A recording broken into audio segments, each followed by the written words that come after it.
Welcome to Journey TV. I'm your host, Yvette Craddock. Journey TV is a series of programs dedicated to exploring cultural diversity in the corridor. Each episode features the personal stories of local residents who share their challenges and contributions to enrich the corridor's cultural climate. They share their stories with the intention that we collectively increase our understanding, acceptance, tolerance, and respect for each other. Their personal stories may be their individual journeys, but their individual journeys represent those of many. We are the many.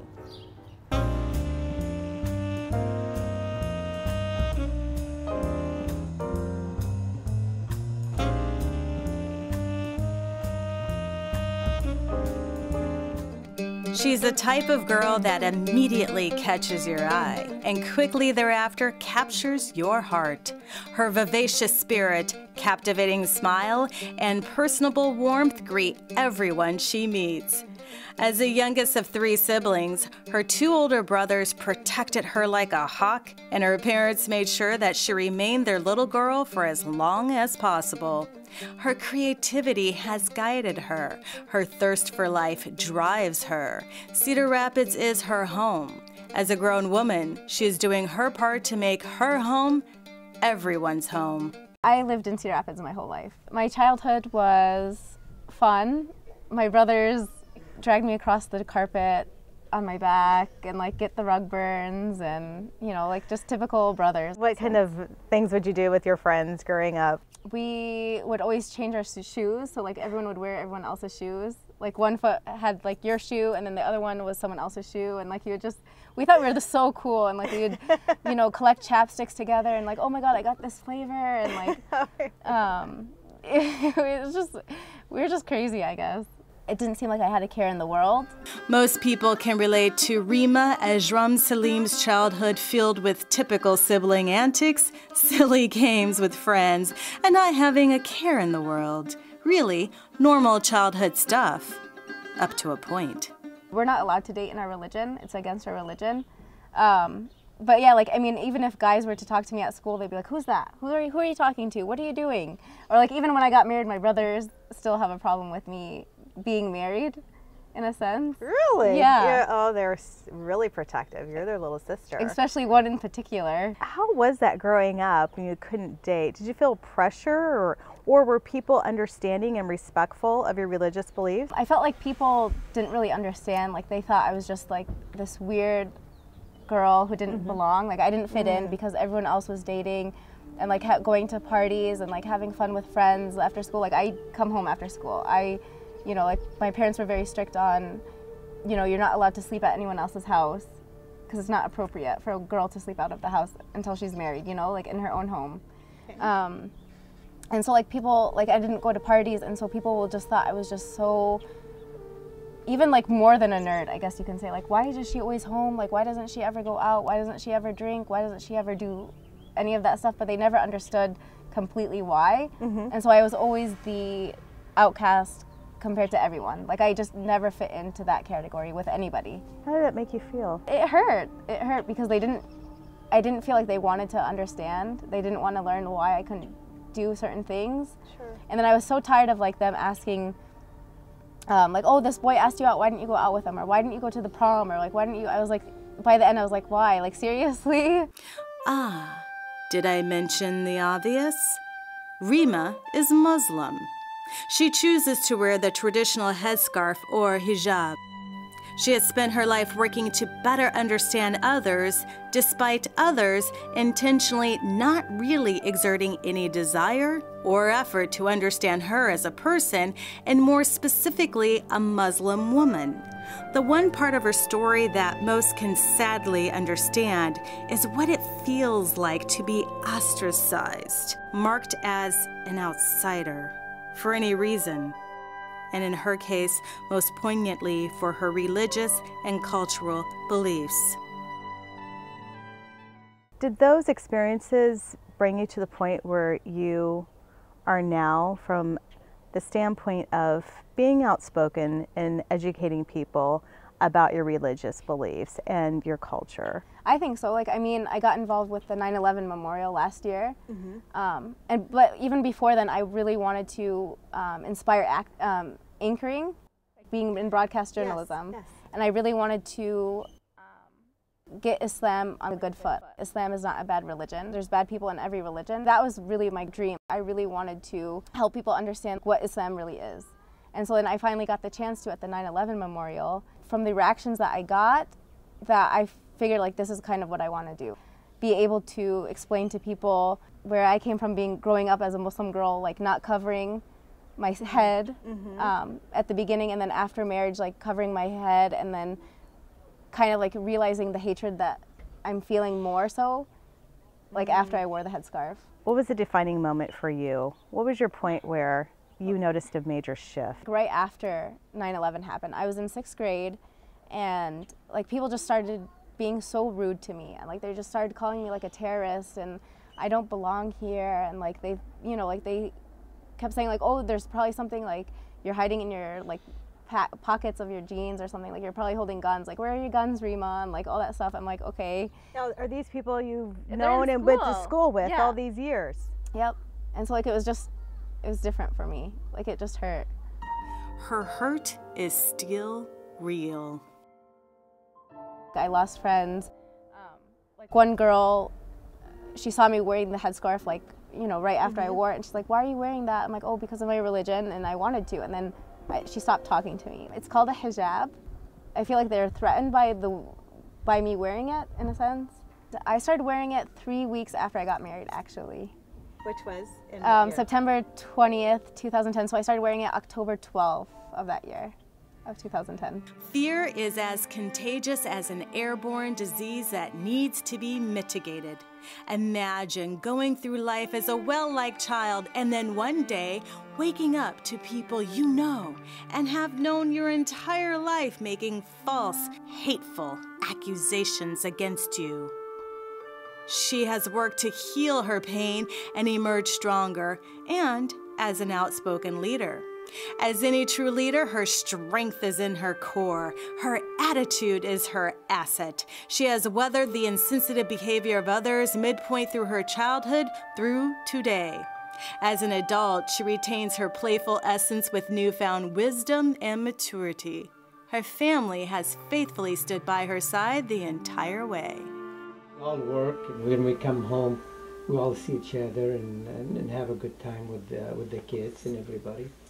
And I think a religion, it does play a lot of role with our life. We pray together, we talk about religion a lot of time, we see a lot of religious shows, and you know, in this age, you have to be close to your family, to your kids.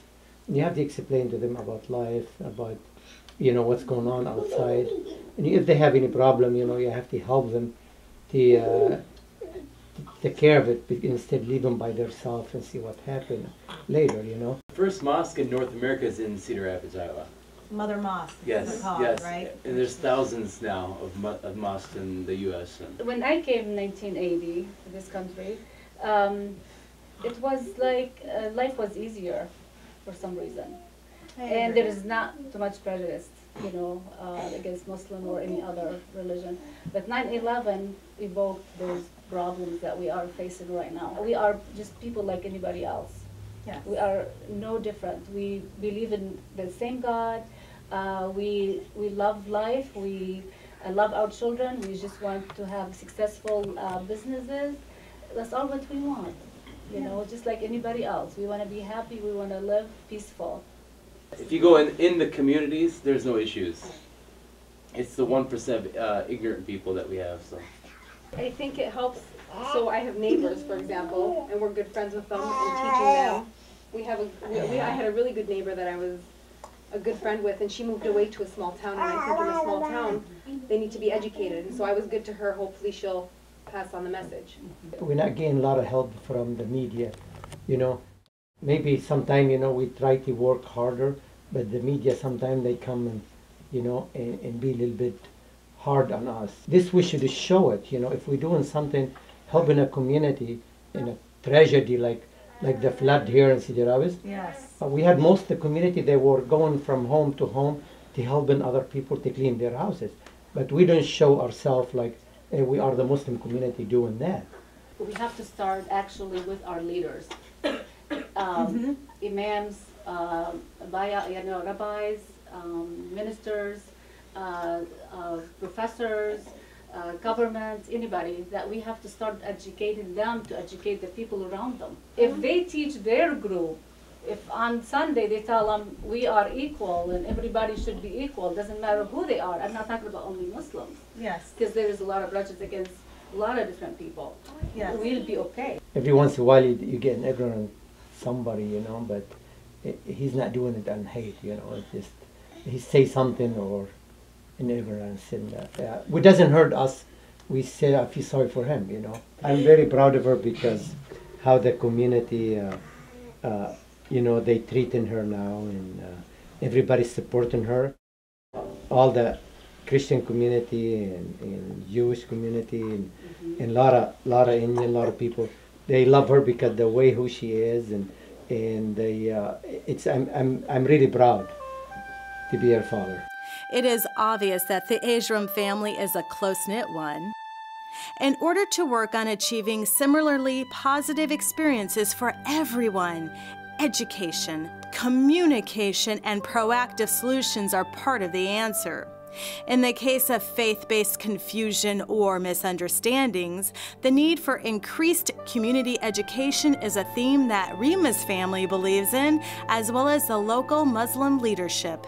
In order to better understand the role the mosque plays in the Muslim community, I am at the Iowa City Mosque speaking to the president of the executive committee. Usainu Kita is joining me for this segment of Journey TV. I am the current president of the executive committee of the Iowa City Mosque.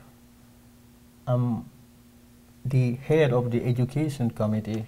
Our main goal and role is to focus on the education of our children in the community, meaning the Muslim children. We try our best to educate our children so that they get proper Islamic education while growing up in this Western society. We're also responsible for the general education of the community. If we launch some programs in the mosque on a regular basis, weekly basis, lecture programs. The Dawah committee. Dawah means calling people to Islam. Basically, that's what it translates to. And the role of the Dawah committee is to invite people to Islam and do the best they can to better explain Islam to them, rather than all the misconceptions they get out there as what Islam is supposed to be. You are involved in an interfaith group. Will you please explain to us the efforts that the community is making jointly to educate members of congregations locally? We have this interfaith dialogue group, which is called the Christian Muslim Dialogue Group, and we've been meeting for a while. We have monthly meetings where we sit and discuss some of the most daunting issues, in Christianity and Islam, and especially the issues that we differ on. And it's been a very good group. We have a lot of members, pastors, mainly some professionals, and we have a very good meeting and some very interesting conversation. What trends do you see as far as multiple generations better accepting and showing respect of the differences in religious faith? Well, as we are all aware, unfortunately, the modern generation are not too religious. I've been in France for 2 months, and in France, Catholicism is really big, or was really big. Like I can see, everywhere you go, even small town, you find huge cathedrals. Huge, beautiful, expensive cathedrals. But people are not religious anymore. I tell people, you have all these cathedrals. They even celebrate, religious holiday, which is official state holidays, but religion is not in people's life. It's just something that is just there, but people are not participating. And so it means that modern people are not being interested in religion. Part of the reason is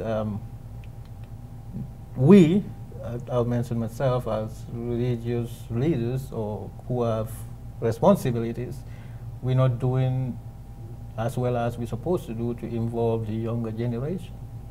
Perhaps the declining interest in religion correlates to the lack of respect for those who practice a particular religion.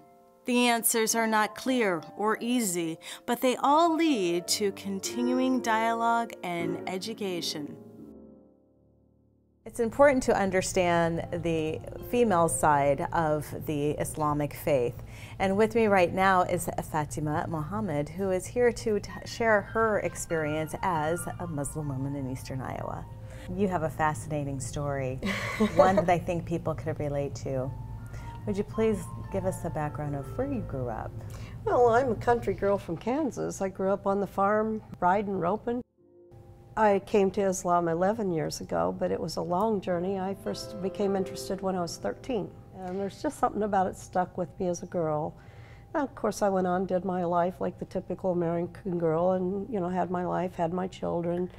But it started coming back to me, and I started thinking about it. Behind the conceptions you hear in public about what Islam is all about, the same stories I read in the Quran are the same stories I grew up with in the Bible in church. It was a more clear, and it gave me the discipline I needed, and it just was in my heart. It's something that reached out to me and said, this is what you need to do, what you wanted. You've put God first above everything else. There's nobody but God.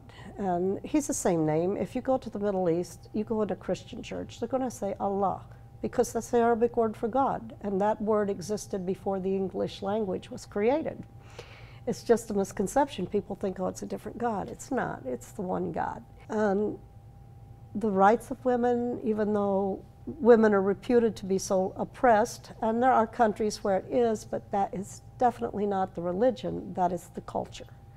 There are cultures who do, and in fact, many of the problems we have in our community is when the women we're trying to give them their rights, we don't want to do that. We want to do it the old way. We want to sit behind a curtain and be hidden from the men. It's like, why? Right. You don't have to do this. And it comes to Judgment Day, men and women are equal. After 9/11, people begged me not to cover my hair. Well, I'm stubborn. I'm not going to do what they tell me. I covered my hair with pride. There were a community in Minnesota in which all the community women handed out scarves, and everybody, it didn't matter who, put on scarf to kind of stand up for the Muslim women. So nobody knew, are you a Muslim or not a Muslim? And it was a beautiful show of the community for the Muslim women. In one instance, I did get kind of a beat up, but that was, ignorance on the part of a group of young men. And mostly the communities reached out and accepted me. I've had people accuse me of being a nun because I cover my hair. One thing about a Muslim is if you need something, they will help you. Anybody can come here and say, I'm suffering, and they'll take you in, they'll help you. They're not requiring, okay, you have to do this if we want to help you. If you need something, they'll be there for you. Charity is one of the major pillars of Islam. I couldn't imagine myself not giving something to someone who needed. If they're hungry, I'll feed you. When you see inside the heart of a Muslim, if you look at it from person to person rather than seeing the conception people have about the religion, they're beautiful people. As a University of Iowa communications studies student, Reema is intent on changing the homogenous media landscape and continuing to educate people about her religious and cultural beliefs. I came here and I just started wearing the scarf, like the hijab, like 3 months before I started the university. And so coming here, and I had to adjust to being a university student instead of Kirkwood, and like, you know, just the class sizes and everything like that. But then I also had to adjust to like people staring at me more because I wasn't used to it before. But then as my semesters went on, I'm like, I stopped paying attention to it. Like, it doesn't faze me anymore. So I'm just trying to get like finish communication, my communication studies degree. And then hopefully like I would love to be an anchor. Yes. And work for Good Morning America one day. I know that's like a big dream, but I mean, that's one of my biggest dreams that I would love to do. Everybody has to dream big. Yeah, Anyone who has accomplished their life goals, they've dreamed big. They've gone way beyond their own comfort zone and have avoided the constraints of society, whether it's direct friends and direct comments, and they focused on that goal. Right. So that's completely plausible for you to accomplish. Thanks. What are you willing to do to make it happen? If it comes down to you choosing to wear your hijab or not.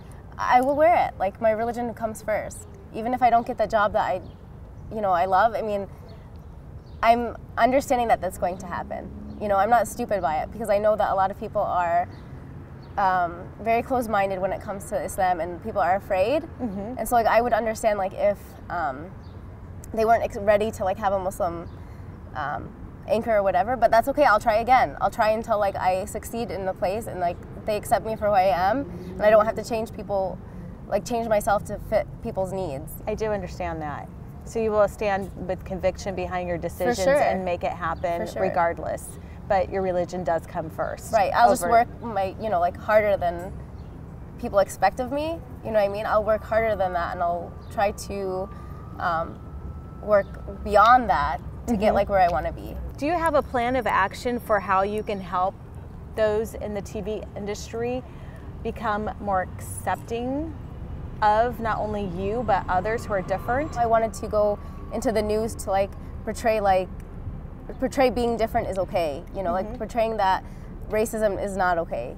Like that's what I wanted to do. Like I wanted to show that Islam and like other religions or like other people are like, there's good people in everything, and there's also bad people with every religion, every color, and like everything. So I mean, I hope I can inspire change in a sense when I'm talking to them or like when I'm there working for some company. I hope I can inspire people to like have a more open mind towards other people. Regardless of our diverse religious beliefs, the ultimate goal and behavior and mindset of people from all religious and faith-based backgrounds can be found in the response by some audience members to Reema's 9/11 speech. They stood up a few times and they gave me like standing ovations a few times. Wonderful. Yeah, and they didn't do that for any other speaker, and so I'm like, oh my god, I'm like sitting there. I didn't realize what was going on until after the fact. Sure. So like my family was telling me like, oh my god, they stood up like 3-4 times during your speech. Like they were really like giving you a standing ovation. I was like, really? And they kept clapping afterwards, and they were just, I mean, like people came up to me, they were crying, you know, hugging me, and they're like, people I didn't know were apologizing to me about treating us so badly. Wow. Like, I'm sorry I've treated you this way, and like now that you opened my eyes, like I realize that you guys are normal people. Like there's no reason for us to have like this hatred towards you.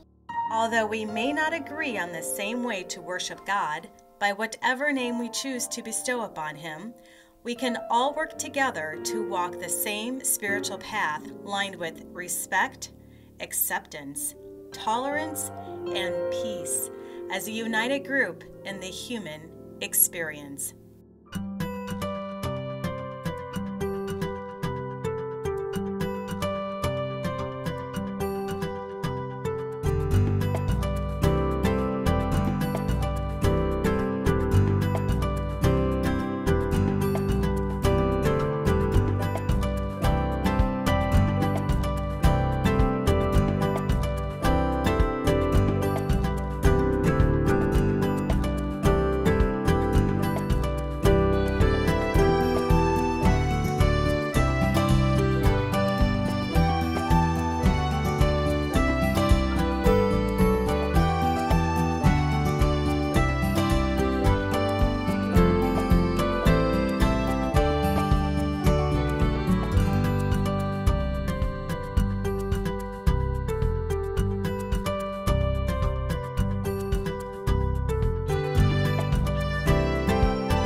it is not just about the financial things.